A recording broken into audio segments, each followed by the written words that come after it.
ನಮಸ್ತೆ ಸ್ನೇಹಿತರೆ, ನಾನು ರಘು ತುಮಕೂರು. ಏನಪ್ಪ ವಿಷಯ ಅಂದರೆ, ಒಂದು ಪುರಾತನವಾದ ತುಮಕೂರಿನ ಒಂದು ಪುರಾತನವಾದ ದೇವಸ್ಥಾನಕ್ಕೆ ಬಂದಿದ್ದೀವಿ. ಸೊ ನೋಡಿ, ಎಷ್ಟು ಅದ್ಭುತವಾಗಿದೆ ಪುರಾತನವಾದ ದೇವಾಲಯ. ನೋಡ್ತಾ ಇರ್ಬೋದು ನೀವು. ಇದು ಯಾವ ದೇವಸ್ಥಾನ ಅಂತ ಗೊತ್ತಾಗ್ತಾ ಇಲ್ಲ, ಬಟ್ ಒಳಗಡೆ ಹುತ್ತ ಬೆಳೆದಿದೆ.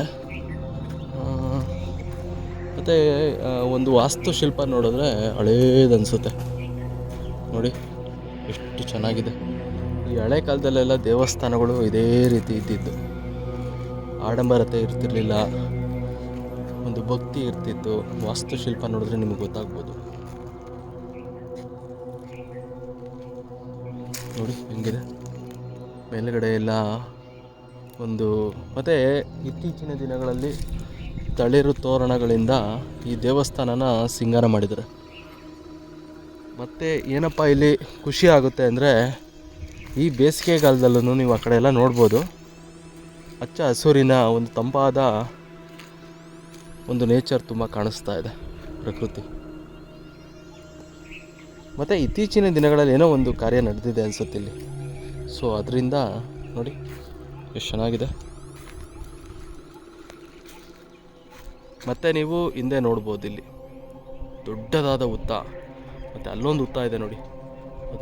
ಅದು ಸರಿಸುಮಾರು ನನ್ನ ಪ್ರಕಾರ ಒಂದು 15-20 ಅಡಿಗಳಿರ್ಬೋದು ಅಂತ. ಯಾಕಂದರೆ ಇಲ್ಲಿಂದ ದೂರದಿಂದ ಗೊತ್ತಾಗ್ತಾ ಇಲ್ಲ, ಬಟ್ 15-20 ಅಡಿ ಹೈಟ್ ಇದೆ. ಮತ್ತು ಇಲ್ಲಿ ಯಾವುದೋ ಪಕ್ಷಿಗಳು ಸಹ ಇದೆ ನೋಡಿ. ಇವಾಗ ಸರಿಸುಮಾರು ಸಮಯ 1 ಗಂಟೆ ಇರ್ಬೋದು. ಈ 1 ಗಂಟೆಲೇ ಪಕ್ಷಿಗಳ ಕಲರವ ತುಂಬ ಅದ್ಭುತವಾಗಿದೆ. ನಿಮಗೆ ಕೇಳಿಸ್ತಾ ಇರ್ಬೋದು ಪಕ್ಷಿಗಳ ಕಲರವ ಎಷ್ಟು ಕ್ಯೂಟಾಗಿ, ಚಿಲಿಪಿಲಿ ಒಂದು ಕಲರವ ಅದ್ಭುತವಾಗಿ ಕೇಳಿಸ್ತಾ ಇದೆ. ನೀವೇನಾದರೂ ಸಂಜೆ ಹೊತ್ತು ಅಥವಾ ಈ ಬೆಳಗ್ಗೆ ಹೊತ್ತು ಬಂದರೆ ಇನ್ನೂ ಎಷ್ಟು ಅದ್ಭುತವಾಗಿರುತ್ತಲ್ಲ. ಇಂತಹ ನಮ್ಮ ಪುರಾತನವಾದ ದೇವಸ್ಥಾನಗಳನ್ನ ನಾವು ಉಳಿಸ್ಕೊಬೇಕು. ಯಾಕಂದರೆ ಇತ್ತೀಚಿನ ದಿನಗಳಲ್ಲಿ ನೀವೆಲ್ಲೇ ಹೋದರೂ ಒಂದು ಆಡಂಬರತೆ, ಮೋಸ, ಸುಲಿಗೆ, ಸುಳ್ಳು ಈ ಥರ ಇರೋ ಒಂದು ದೇವಸ್ಥಾನಗಳೇ ತುಂಬ ತುಂಬಿಕೊಂಡಿರಬೇಕಾದ್ರೆ, ಇಂತಹ ಒಂದು ಪುರಾತನವಾದ ದೇವಾಲಯಗಳನ್ನು ನಾವು ಉಳಿಸ್ಕೊಬೇಕು. ನೋಡಿ ಎಷ್ಟು ಚೆನ್ನಾಗಿದೆ. ನೋಡಿ ಈ ದೇವಸ್ಥಾನ ಕಟ್ಟೋದಕ್ಕೆ ಅದೆಷ್ಟು ಜನ ಕಷ್ಟಪಟ್ಟಿದ್ದರು ಅಲ್ಲ.